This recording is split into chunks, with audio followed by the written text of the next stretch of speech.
रात के 12:15 बज रहे थे। दिल्ली की मूसलाधार बारिश ने शहर की रफ्तार धीमी कर दी थी, लेकिन माया के जीवन की रफ्तार तो काफी पहले ही रुक चुकी थी। वो अपने ऑफिस से निकली थी, कंधे पर भारी बैग और आंखों में थकान के साए थे। साकेत वाले अपने आलीशान फ्लैट की चाबी घुमाकर जैसे ही उसने दरवाजा खोला, उसकी रूह कांप गई। घर नहीं, कोई सराय था। हर तरफ सिगरेट का धुआं, शराब की बोतलें और मेहमानों का शोर।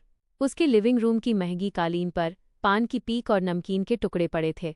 माया के पति रोहन के रिश्तेदार पिछले 10 दिनों से यहाँ डेरा डाले हुए थे। वो फ्लैट जिसे माया ने अपनी मेहनत की कमाई और पिता के निवेश से खरीदा था, आज एक तमाशागाह बना हुआ था। रोहन का परिवार, उसकी माँ सुमित्रा, बहन रिया और भाई अजय सोफे पर पसरकर बैठकर ठहाके लगा रहे थे। माया ने अपनी गीली साड़ी को संभाला और भारी आवाज में पूछा, रोहन, ये सब क्या है?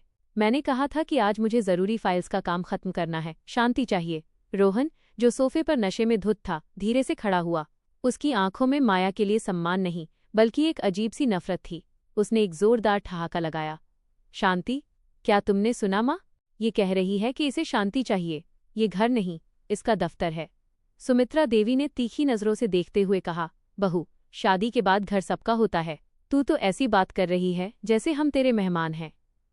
माया ने अपनी चुप्पी तोड़ते हुए कहा, ये घर मेरा है माँ जी, और पिछले 3 सालों से इस घर का किराया, बिजली का बिल और रोहन के इस फ्लॉप फर्नीचर बिजनेस का घाटा भी मैं ही भर रही हूँ, अब और नहीं। इतना सुनते ही रोहन का चेहरा तमतमा उठा। उसने एक झटके में अपना गिलास मेज पर पटका। तू मुझे पैसे की अकड़ दिखाएगी? उसने तेजी से आगे बढ़कर माया के गाल पर एक करारा थप्पड़ जड़ दिया। माया लड़खड़ा गई। दूसरा थप्पड़ उसके होंठ पर पड़ा, जिससे खून की एक लकीर रिसने लगी। तीसरा थप्पड़ इतना तेज था कि माया के चश्मे की डंडी टूट गई। पूरा कमरा खामोश था, लेकिन किसी ने रोहन को नहीं रोका। रिया अपने मोबाइल से ये सब रिकॉर्ड कर रही थी, जैसे यह कोई सर्कस हो। अजय नजरें चुराकर खिड़की के बाहर देख रहा था। माया फर्श पर बैठी रही। उसका शरीर कांप रहा था, लेकिन उसकी आंखों में आंसू नहीं थे। वहां एक ठंडी आग जल रही थी। उसने धीरे से अपना पर्स उठाया और अपना फोन निकाला। रोहन ने व्यंग्य से पूछा, क्या हुआ? अपने बाप को फोन करेगी या पुलिस को? याद रखना, पुलिस आएगी तो घर की बदनामी होगी, और तू पहले ही बहुत ज्यादा इंडिपेंडेंट बन रही है। माया ने कोई जवाब नहीं दिया। उसने फोन पर एक नंबर मिलाया और उसे स्पीकर पर डाल दिया। रिंगटोन की आवाज कमरे में गूंज रही थी। दूसरी तरफ से एक भारी और गंभीर आवाज आई, मैडम, हम नीचे पहुंच चुके हैं, क्या अंदर आना है? रोहन की हंसी रुक गई। उसने भ्रिकुटी से कोड़कर पूछा, कौन है ये? किसे बुलाया है तूने? माया धीरे से उठी, अपने बिखरे हुए बालों को पीछे किया और खून लगे होंठों के साथ एक डरावनी मुस्कान बिखेरी। रोहन, तुमने कहा था कि तुम्हारा बिजनेस बहुत बड़ा है, लेकिन सच तो ये है कि पिछले 2 सालों से तुम कर्ज के दलदल में डूबे हो। तुमने जो 8 करोड़ का लोन लिया है, उसकी गारंटी मेरी प्रॉपर्टी के पेपर्स हैं, और आज बैंक ने तय किया है कि अगर पैसे नहीं मिले तो वे नीलामी करेंगे। कमरे में सन्नाटा ऐसा था कि बिजली की कड़कड़ाहट भी सुनाई दे रही थी। माया ने फोन की तरफ देखकर कहा, मिस्टर खन्ना, ऊपर आ जाइए। यहाँ रोहन और उसके परिवार के लोग आपकी प्रतीक्षा कर रहे हैं। और हाँ, उन्हें बता दीजिए कि आज रात के बाद इस घर की और मेरे बैंक अकाउंट की चाबी अब किसी के हाथ में नहीं होगी, न इनके न रोहन के। लिफ्ट की टिंग की आवाज आई। दरवाजा खुला और 3 लोग सूट बूट में बाहर निकले। उनके हाथ में कुछ फाइलें थीं। रोहन के चेहरे का रंग उड़ गया। वो जो कुछ पल पहले शेर बना घूम रहा था, अब दीवार से सटकर खड़ा हो गया। सुमित्रा देवी का हाथ कांपने लगा और रिया ने तुरंत अपना फोन जेब में डाल लिया। अजय के पसीने छूट रहे थे, क्योंकि उसे पता था कि उस 8 करोड़ के कर्ज में उसकी भी गर्दन फंसने वाली है। माया ने उन अधिकारियों की ओर हाथ बढ़ाते हुए कहा, ये रहे वो लोग जो इस घर के मालिक बनने का सपना देख रहे थे। अब इन्हें बताइए कि कर्ज का मतलब क्या होता है। पूरे परिवार के सामने एक ऐसा सन्नाटा पसर गया जो आने वाले विनाश की आहट थी। उस रात माया ने केवल पैसे नहीं बचाए थे, उसने अपनी बर्बादी की नींव खोदने वाले हर शख्स को उनकी औकात दिखा दी थी। मिस्टर खन्ना ने आगे बढ़ते हुए अपना ब्रीफकेस मेज पर रखा और ठंडी निगाहों से रोहन के परिवार को देखा। उन्होंने एक मोटा दस्तावेज निकाला और उसे मेज पर सरकाते हुए कहा कि ये उस लोन की कानूनी प्रक्रिया का अंतिम चरण है जिसे रोहन ने बिना माया की अनुमति के लिया था। सुमित्रा देवी, जो अभी तक अपनी अकड़ में थी, अब एक सोफे पर धंस गई थी। उन्होंने हकलाते हुए कहा कि ये सब एक गलतफहमी है और वे तो बस परिवार की खुशी के लिए वहां रह रहे थे। खन्ना ने उनकी बात को अनसुना कर दिया और स्पष्ट शब्दों में कहा कि अगले 24 घंटों के भीतर इस फ्लैट को खाली करना होगा, क्योंकि अब ये संपत्ति बैंक के नियंत्रण में है। रोहन का नशा अब पूरी तरह उतर चुका था, लेकिन उसकी जगह एक भयंकर डर और घबराहट ने ले ली थी। उसने माया के पास जाने की कोशिश की, उसका हाथ पकड़ने के लिए आगे बढ़ा, लेकिन माया ने फुर्ती से खुद को पीछे खींच लिया। माया की आंखों में नफरत नहीं, बल्कि एक असीम शून्य था। उसने रोहन की ओर देखते हुए कहा कि जो इंसान अपने ही घर के सुकून को नीलाम कर सकता है, उसे सड़क पर आने का पूरा हक है। रोहन ने गिड़गिड़ाते हुए कहा कि वो सब ठीक कर लेगा, वो कहीं से भी पैसे का इंतजाम कर लेगा, बस उसे और उसके परिवार को इस बेइज्जती से बचा ले। माया ने एक ठंडी मुस्कान के साथ कहा कि बहुत देर हो चुकी है। उसने वहीं खड़े होकर अपने वकील को फोन लगाया और निर्देश दिया कि कल सुबह तक रोहन के खिलाफ घरेलू हिंसा और वित्तीय धोखाधड़ी का औपचारिक मामला दर्ज हो जाना चाहिए। रिया, जो कुछ देर पहले तक तमाशा रिकॉर्ड कर रही थी, अब रोते हुए माया के पैरों में गिर गई और माफी मांगने लगी। माया ने बड़ी नज़ाकत से अपना पैर पीछे हटाया और कहा कि रिकॉर्डिंग में शायद ये दृश्य भी बहुत अच्छा लगेगा, इसे भी संभाल कर रखना। खन्ना और उनके साथी वहां से चले गए, लेकिन वे एक कानूनी नोटिस की कॉपी वहीं छोड़ गए, जो रोहन के गले में फंदे की तरह लटक रही थी। रात के 2 बज रहे थे, बाहर बारिश रुक चुकी थी, लेकिन अंदर का तूफान अभी भी जारी था। माया ने अपनी अलमारी से एक बैग निकाला और जरूरी दस्तावेज, लैपटॉप और कुछ गहने उसमें डाल लिए। उसने रोहन की तरफ मुड़कर नहीं देखा, जो अब फर्श पर बैठकर अपने सिर को दोनों हाथों से थामे हुए था। सुमित्रा और अजय स्तब्ध बैठे थे। उन्हें समझ आ रहा था कि आज माया ने उन्हें सिर्फ घर से नहीं निकाला, बल्कि उस झूठी शान की इमारत को भी ढा दिया है जिस पर वे पल रहे थे। माया ने लिविंग रूम से बाहर निकलते हुए मुख्य दरवाजे पर लगे इलेक्ट्रॉनिक लॉक का पासवर्ड बदल दिया और अपना फोन से एक्सेस हटा दिया। बाहर की ठंडी हवा उसके चेहरे से टकराई तो उसे पहली बार महसूस हुआ कि वो आज़ाद है। वो सीढ़ियों की तरफ बढ़ गई, पीछे मुड़कर देखा भी नहीं कि उसके पीछे क्या छूट रहा है। उसने अपनी कार की चाबी निकाली और पार्किंग की ओर चल दी। रोहन और उसका परिवार उस आलीशान फ्लैट में अकेले रह गए थे, जिसके चारों तरफ अब केवल अंधेरा और उन पर चढ़े 8 करोड़ के कर्ज की काली परछाई थी। माया ने उस रात न केवल अपने अधिकारों को वापस पाया था, बल्कि उसने एक नई माया को जन्म दिया था, एक ऐसी औरत जो अब किसी के भी आगे झुकने वाली नहीं थी। माया का वो घर जो कभी उसकी मेहनत और सपनों की नींव पर खड़ा था, अब पूरी तरह से बेजान हो चुका था। रोहन अभी भी फर्श पर हताश बैठा था। उसकी माँ और भाई बहन की आंखों में अब पछतावा नहीं, बल्कि भविष्य की असुरक्षा का डर था। माया ने उन पर एक आखिरी नज़र डाली। वो नज़र नफरत से भरी नहीं थी, बल्कि एक ऐसी खामोशी थी जो सब कुछ बयां कर रही थी। उसने अलमारी से अपनी कुछ ज़रूरी चीज़ें एक छोटे बैग में भरीं और बिना किसी शोर के कमरे से बाहर निकलने लगी। रोहन ने उठकर उसे रोकने की कोशिश की और लड़खड़ाती आवाज़ में कहा कि वो उसे छोड़कर नहीं जा सकती, क्योंकि घर की जिम्मेदारी तो दोनों की है। माया रुकी। उसने दरवाजे की चौखट पर हाथ रखा और पीछे मुड़े बिना कहा कि जिम्मेदारी का अर्थ आपसी सम्मान होता है, जिसे उन लोगों ने बहुत पहले ही खत्म कर दिया था। उसने उसे साफ शब्दों में बता दिया कि अब वो अपनी मेहनत का एक भी पैसा उनके दिखावे और फिजूल खर्चों पर बर्बाद नहीं करेगी। माया वहां से निकलकर सीधे अपने पिता के घर नहीं गई, बल्कि उसने शहर के दूसरे कोने पर स्थित अपने एक पुराने दोस्त के फ्लैट की ओर रुख किया, जहां वो अक्सर अकेले वक्त बिताना पसंद करती थी। उस रात उसे पहली बार सुकून की नींद आई। अगली सुबह जब वो सोकर उठी तो उसके फोन पर रोहन के दर्जनों मैसेज और कॉल्स थे। संदेशों में कभी माफी की भीख थी तो कभी धमकी भरी बातें। माया ने उन सबको अनदेखा किया और अपना फोन स्विच ऑफ कर दिया। उसने ठान लिया था कि अब वो अपनी जिंदगी के पन्ने अपने तरीके से लिखेगी। अगले कुछ दिनों में उसने चुपचाप कानूनी सलाह ली और उस घर के तमाम दस्तावेज अपने नाम से हटा दिए, ताकि रोहन और उसका परिवार खुद अपनी गलतियों का बोझ उठाने के लिए मजबूर हो जाए। उसे पता था कि जब रोहन के पास उसके नाम का सहारा नहीं होगा तो उसे अपनी असलियत समझ आ जाएगी। कुछ हफ्ते बीत गए और माया ने अपने ऑफिस के काम में खुद को पूरी तरह झोंक दिया। वो अब पहले से कहीं ज्यादा शांत और आत्मविश्वासी थी। एक दिन उसे खबर मिली कि रोहन और उसका परिवार उस फ्लैट को खाली करने के लिए मजबूर हो गया है, क्योंकि उन्होंने बिना सोचे समझे जो कर्ज लिया था उसके कारण घर की स्थिति बिगड़ गई थी। रोहन को अपनी गलतियां सुधारने के लिए खुद छोटे मोटे काम करने पड़ रहे थे और उसकी माँ और बहन को भी अपनी विलासिता भरी जीवन शैली छोड़कर सादगी से रहना पड़ रहा था। माया ने कभी पलटकर उनका हाल नहीं पूछा, क्योंकि उसे मालूम था कि जो लोग दूसरों की मेहनत पर पले हों, उन्हें अपना पेट भरने का असली मतलब तभी समझ आता है जब वे खुद अपनी जमीन पर खड़े होते हैं।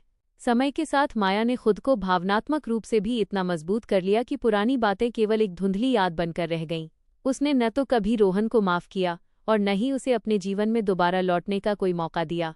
उसने उस दौर को एक कड़वे अनुभव की तरह पीछे छोड़ दिया था। अब उसकी दुनिया उसके अपने सपनों के इर्द गिर्द घूमती थी।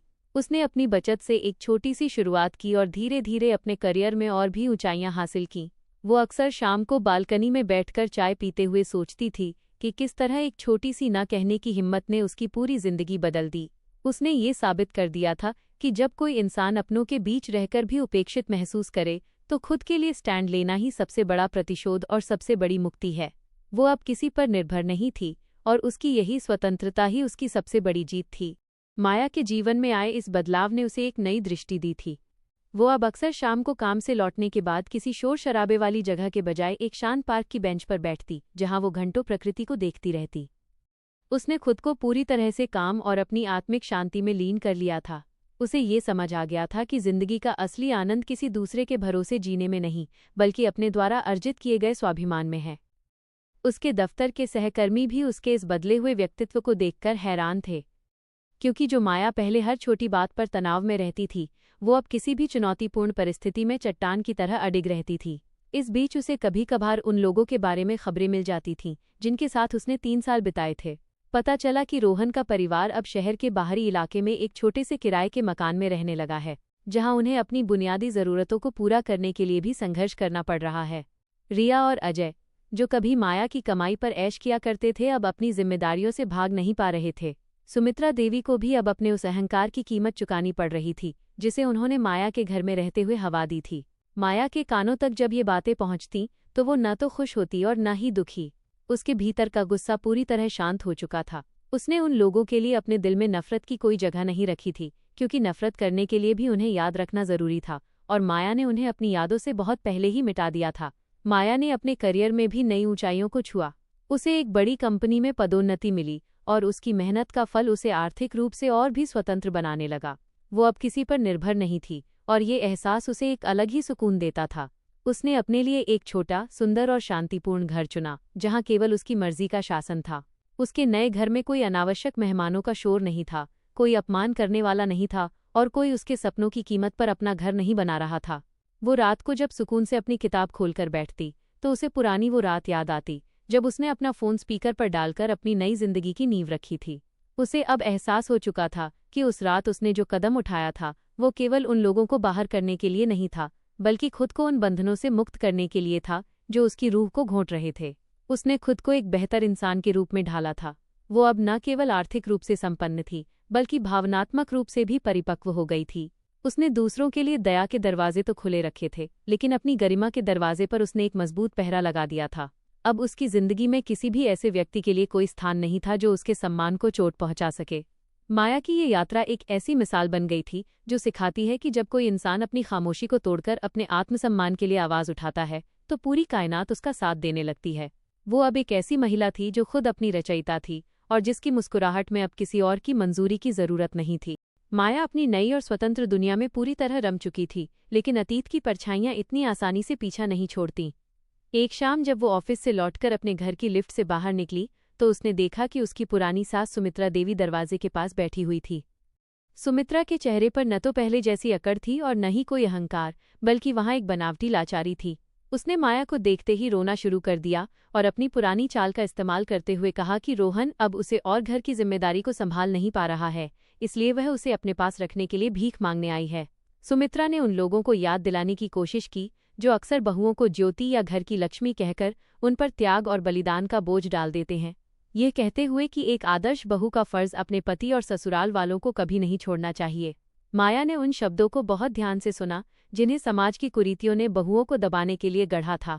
सुमित्रा का लहजा बहुत ही भावुक था। वो उसे यकीन दिलाने की कोशिश कर रही थी कि अगर वो उसे अपने घर में जगह नहीं देगी तो लोग उसे एक पत्थर दिल महिला कहेंगे। माया ने अपना दरवाज़ा खोला और एक ठंडी मुस्कान के साथ उसे अंदर आने का इशारा किया। सुमित्रा को लगा कि उसकी पुरानी चाल कामयाब हो गई और वो माया को फिर से अपनी बातों के जाल में फंसाकर उस पर हुकूमत कर सकेगी। लेकिन अंदर कदम रखते ही सुमित्रा का चेहरा उतर गया, क्योंकि माया ने अपनी पुरानी सादगी को छोड़कर अब एक सख्त और व्यावहारिक जीवन शैली अपना ली थी। माया ने पानी का गिलास मेज पर रखा और सुमित्रा की आंखों में सीधी नजरें मिलाते हुए कहा कि जिस लक्ष्मी की बात वो कर रही है, उस लक्ष्मी को भी अपनी गरिमा और सम्मान की सुरक्षा का पूरा अधिकार है। उसने सुमित्रा को साफ शब्दों में समझाया कि अब न तो वो रोहन की पत्नी है और न ही इस परिवार की कोई ऐसी सदस्य जिसे ज्योति कहकर अंधेरे में रखा जा सके। माया ने उसे बताया कि वो उन लोगों के लिए सिर्फ एक साधन थी जिसे जरूरत पड़ने पर इस्तेमाल किया गया और न पड़ने पर ठुकरा दिया गया। उसने सुमित्रा को एक लिफाफा दिया जिसमें कुछ पैसे थे और कहा कि ये उसकी मानवीय संवेदना है, लेकिन उसके जीवन में दोबारा दखल देने का कोई हक नहीं। सुमित्रा ने फिर से वही संस्कार और परिवार का राग अलापना शुरू किया और कहा कि उसे बहू के रूप में उसके घर में वापस आकर सब कुछ पहले जैसा करना चाहिए। उसने माया पर दबाव बनाने के लिए कहा कि समाज क्या कहेगा अगर वो अपनी सास को दर-दर भटकने देगी। माया ने बड़ी शांति से उत्तर दिया कि समाज हमेशा से उन महिलाओं को दोष देता है जो अपने अधिकारों के लिए खड़ी होती हैं, और उसे अब लोगों की परवाह नहीं है।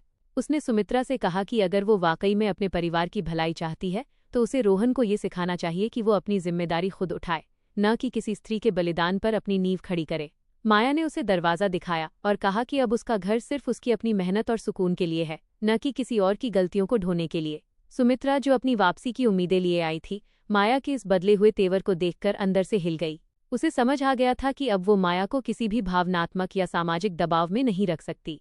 जैसे ही सुमित्रा घर से बाहर निकली, माया ने दरवाजे पर कुंडी लगाई और अपनी खिड़की के पास जाकर बाहर के नज़ारों को देखने लगी। उसे इस बात का गहरा संतोष था कि उसने खुद को उस पुरानी व्यवस्था से मुक्त कर लिया है जो बहुओं को केवल एक वस्तु की तरह इस्तेमाल करती थी। उसने तय कर लिया था कि वो अब किसी भी कीमत पर उन बंधनों में नहीं बंधेगी, चाहे लोग उसे कुछ भी कहें। वो अब अपनी जिंदगी की असली मालकिन थी, जिसकी राह पर अब किसी और का कोई साया नहीं था। माया ने उस रात के बाद एक बार फिर महसूस किया कि जो दरवाजे उसने अपने स्वाभिमान के लिए बंद किए थे, उन्हें दोबारा कभी नहीं खोलना चाहिए। सुमित्रा की विदाई के बाद से उसने अपने घर के चारों ओर एक ऐसी सुरक्षा का घेरा बना लिया था जिसे भेदना अब नामुमकिन था। रोहन और उसके परिवार ने कुछ दिन और कोशिश की कि वे माया के दफ्तर या उसके नए ठिकाने पर जाकर उसे इमोशनल ब्लैकमेल कर सके, लेकिन माया ने उन सभी रास्तों पर कानूनी पहरा बिठा दिया था। जब उन्हें ये समझ आ गया कि अब माया को बहू या ज्योति का टैग लगाकर और भावनाओं के खेल में उलझाकर इस्तेमाल नहीं किया जा सकता, तो उनकी बोलती बंद हो गई। उन्होंने धीरे धीरे माया का पीछा छोड़ दिया, क्योंकि उन्हें भी अपनी बची खुची जिंदगी को किसी तरह संभालने का रास्ता ढूंढना था। माया अब पूरी तरह से स्वतंत्र थी। वो अपनी मर्जी की मालिक थी और उसकी आंखों में अब कोई डर नहीं, बल्कि भविष्य के सुनहरे सपने थे। उसने एक ऐसे समाज की धारणा को पूरी तरह से तोड़ दिया था जहां स्त्री को केवल त्याग की प्रतिमूर्ति मानकर उसके अस्तित्व को दबाया जाता है। उसके लिए घर का मतलब अब कोई बंधन नहीं, बल्कि खुद को निखारने का स्थान था। उसने न केवल अपने पुराने घावों को भरा, बल्कि उन सभी लोगों के लिए एक मिसाल बनी जो अपने सम्मान की कीमत पर दूसरों को खुश करने में अपनी जिंदगी बर्बाद कर देते हैं। माया की ये कहानी उसकी हार नहीं, बल्कि उस जीत की दास्तां थी जिसने उसे एक बेचारी पत्नी से बदलकर एक सशक्त महिला बना दिया था। अगर आपको यह कहानी अच्छी लगी हो और माया के संघर्ष व उसकी जीत ने आपको प्रभावित किया हो, तो हमारे चैनल को सब्सक्राइब जरूर करें ताकि ऐसी ही प्रेरक कहानियां आप तक समय पर पहुंचती रहें। यह पूरी तरह से एक काल्पनिक कहानी है जिसका किसी भी वास्तविक घटना या व्यक्ति से कोई लेना देना नहीं है। ये केवल मनोरंजन और प्रेरणा के उद्देश्य से रची गई है, जिसे किसी भी जीवित या मृत व्यक्ति से जोड़कर ना देखें। आप अपने विचार कमेंट सेक्शन में साझा कर सकते हैं और आगे भी ऐसी ही कहानियों का आनंद लेते रहें।